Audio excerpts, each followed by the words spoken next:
আমি চিৎকার করে কাঁদিতে চাহিয়া করিতে পারিনি চিৎকার। আমি চিৎকার করে কাঁদিতে চাহিয়া করিতে পারিনি চিৎকার। বুকের ব্যথা বুকে চাপাই নিজেকে দিয়েছি ধিক্কার।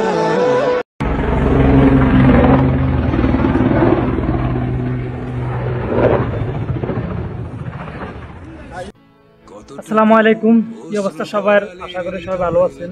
আমিও ভালো ছিলাম, তবে এই খবরটা শোনার পরে এখন আর আমি ভালো নেই। আপনারা জানেন কিছুক্ষণ আগে ঢাকা উত্তরাতে একটা বিমান দুর্ঘটনা হয়েছে। ওই দুর্ঘটনা হয়ে বিমানটা স্কুলের উপর আসছে, ঠিক আছে?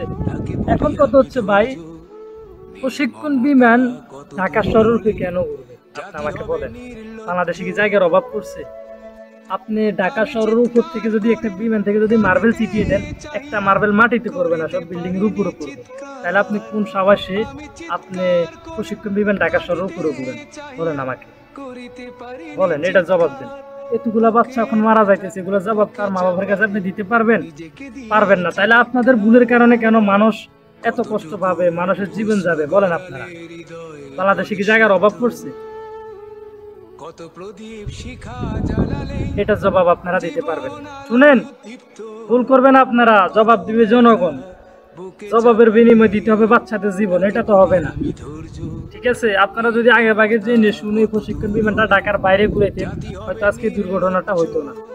আর একজন নতুন পাইলটকে আপনি কিভাবে বিমানটা দিয়ে দিতেছেন ঢাকা শহর উপরে ঘুরানোর জন্য?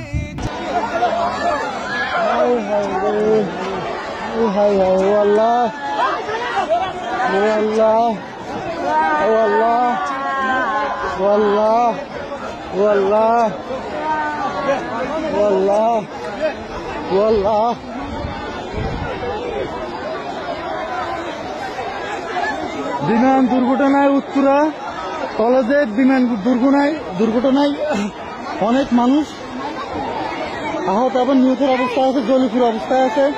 দেখেন, আপনারা দেখেন কি পরিস্থিতি, আর কি